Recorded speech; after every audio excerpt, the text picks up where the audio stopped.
Nó cho xem mình giờ cho xem lúc điện thoại nó có một tăng nguồn họ đã cho khởi giống trẻ cho lúc xì nhá lúc xì nhá họ nói thế còn lúc xì tập không nhá đang ngồi trong đó mà đã xí trẻ mà nó xí phải nữa mua là này ăn cái đó là để có gì nữa không có mua chỉ buông mà nó lúc điện thoại một tăng nguồn dài không ạ nồng lúa đấy chính là cho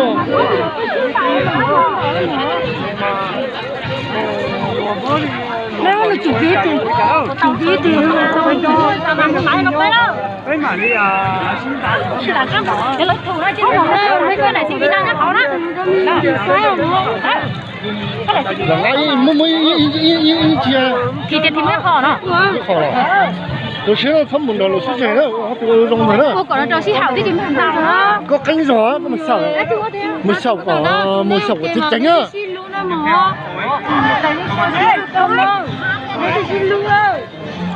một công an tỉnh đi thôi giờ ba mùa rồi đã lỡ chả chứ chả mà đâu lùng mình thế mùa thử thứ xà tháo liền là tôi sẽ đây đó xí hảo là đi chỉnh tàu đó mua thấy mua mua thôi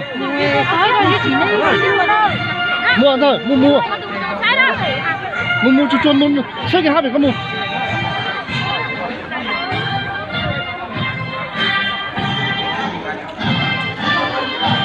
lên đây nhá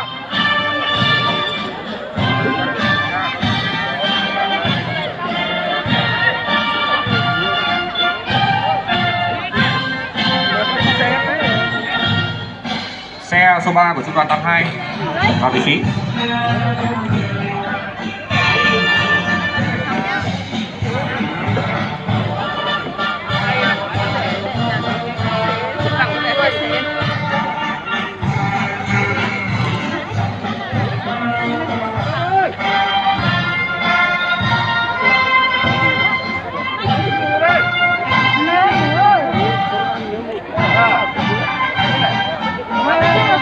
Tiếp theo mời khối của trung đoàn 82.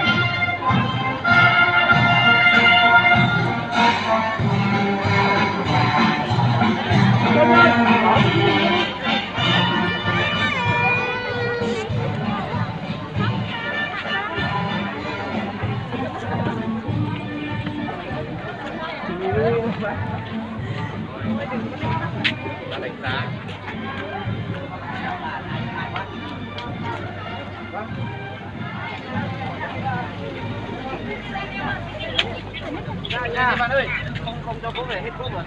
Hết cốt rồi. Không sao. Đi vui mà mình đi cái này cố gắng chia tốt nha. Cố gắng chia tốt nha. Xe em ơi. Đi nhá.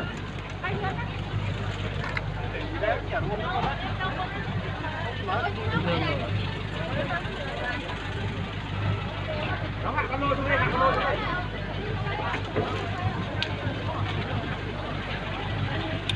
chỉ bao giống dạng rồi chỉ bao nhiêu tuổi rồi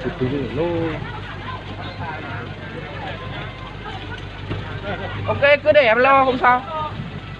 Em còn nhá. chỉ là cái chế nữa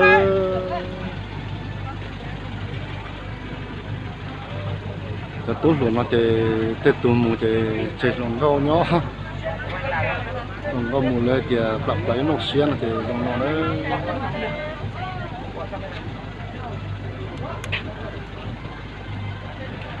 Thế để cả chân cái chiếu này mà 25 người chắc không đủ xe này đâu. Xe này có 24 người. Quân đi theo vào đằng sau đây, không chào đâu. May Dương mà để cái bộ kia ở đằng trước. Nhưng mà trên đồ đạc cuối là nó còn trong dấu tối qua em chỉ tiêu cho em dấu thêm vì chiếu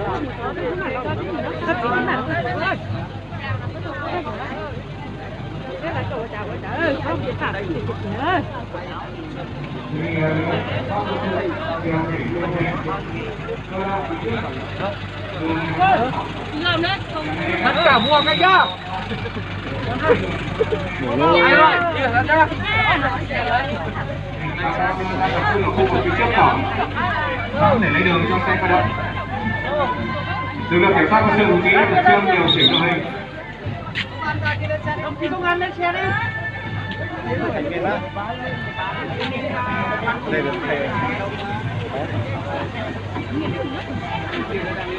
Mua tầng nữa rồi đúng không?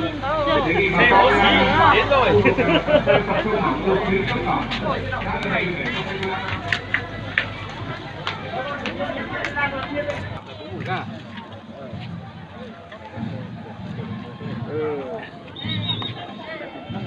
Bà con đang tập trung ở khu vực gần cổng đơn vị các chí nắm đội hình để cho xe vào. Tiếp theo mời tổ thứ hai của trung đoàn 2.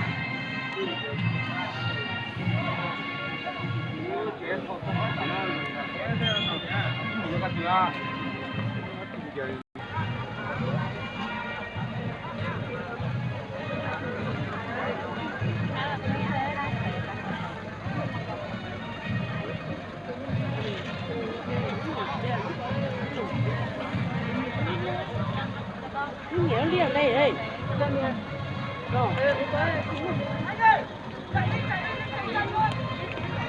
Gì đó đây. Lại lúc nào thì cho một túi chính sĩ luôn mà.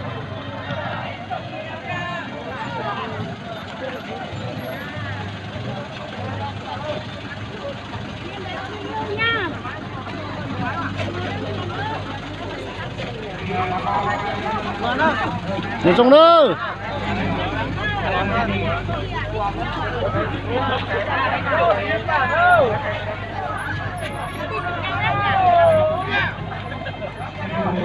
Tụi thỏi miếng lắc xía.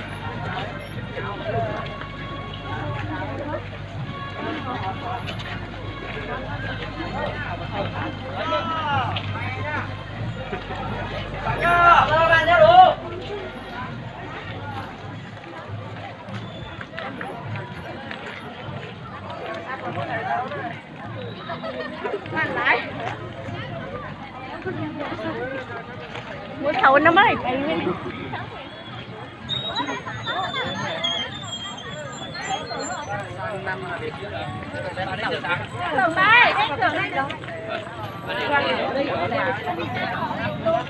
Bà ở đây hả? Ở đây. Nhưng mà đồ bà ở xe bẩn đúng không?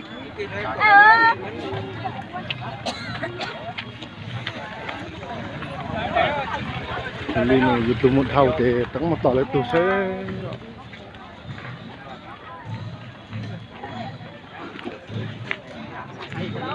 cho có tiền sử một thầu nó phải cho tốt tròn.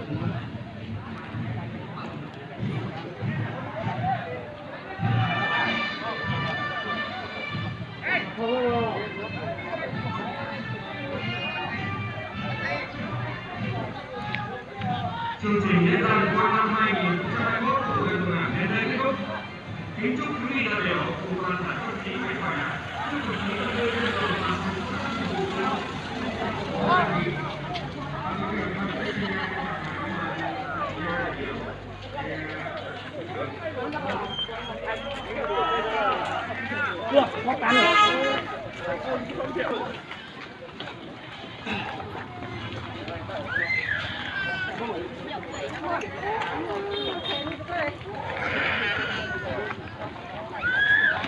xa một cái nó thì tới bạch chế luôn.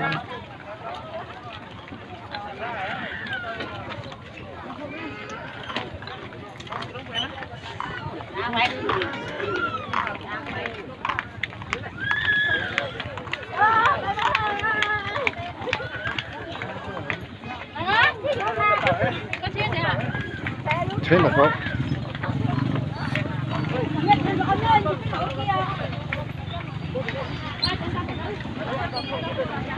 Không ăn lòng này.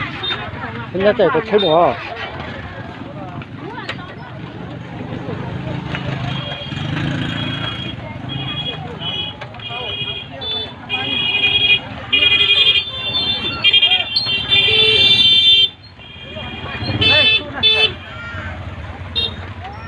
Ôi, hòm này đấy, còn bà này đấy. cho nên các tí thế các không có gì các tôi phải lùa các tôi xả lấy tên mình tôi mình nhọ thế xả lấy tụt khu là nhỏ là không đi gì để cái một hai lũ có cái lúc cái lúc thờ để bây giờ nó là phải lòng thế nó bây giờ là một trà một chia mà trong đi dùng theo những chia đi trước rồi xem đi. cái tết nó tết tiếp từ một có một trò thì nó chơi dòng mùa ba tên làm cái tết xanh cái tháo các cái phần này cái có chùa tên luôn nào là có chỉ dòng cho tết làm cái tết xanh là cái các cái phần này là cứ để tu tập xe thì lần mùa nhớ trong mình được cao lúc thì cái được hát lò sư cái mùa lạnh giờ học cái tu xe chào tấm bờ cho cái tập công viên lúc nào thì lúc sụp cộng nữa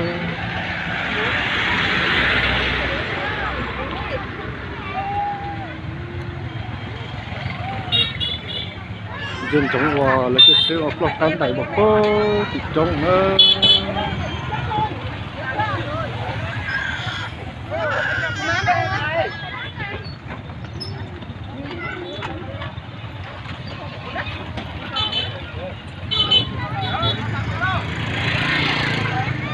cho tốt cho chế mà con này nhiều chế cho tết con này nhiều chế họ cho tốt luôn chế cho từ khút chế bây giờ là hay lấy thầy thấy nó dọn thầu từ tốt luôn sẽ kế mù còn lại chế thấy là lụt tôi không có phải gì con nhoi sắp tập cũ lợn nữa tôi sọc cũ mù thì có giờ chỉ lúc cũ lại bây giờ có nó xe lại mà chơi ô tô sáu tàu hay kia hai tàu chỉ là luôn để chơi ô tô của một tông nó chụp cái gì nữa dân chúng ở plon cắt này có tí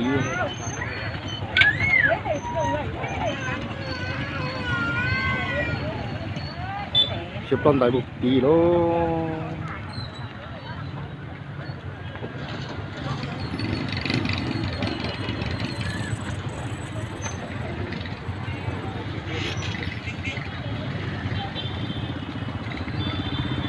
rồi là một tí đó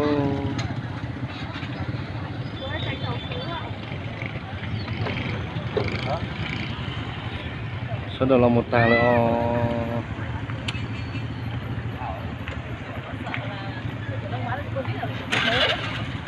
แต่ไม่ตุ้มมีมัวแต่ท่องตัวยืนลงเด็กเช่นมัวเลยแต่เราอยู่ตุ้มถอยมันต้องเสีย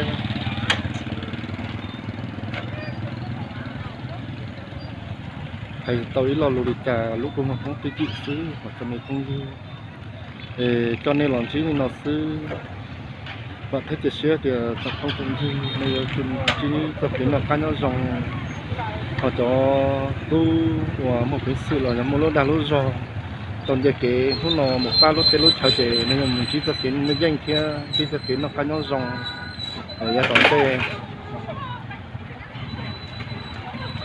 chẳng có nên một dòng đấy mà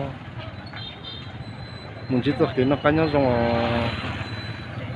mà xin chỉ nên cho mình gặp lâu lúc thì giá tổng tên nó nữa một giống này cho mình chỉ nên nó sẽ cho không gì nữa sau đây như giờ cái nó cá nhau trong cái dòng gì đó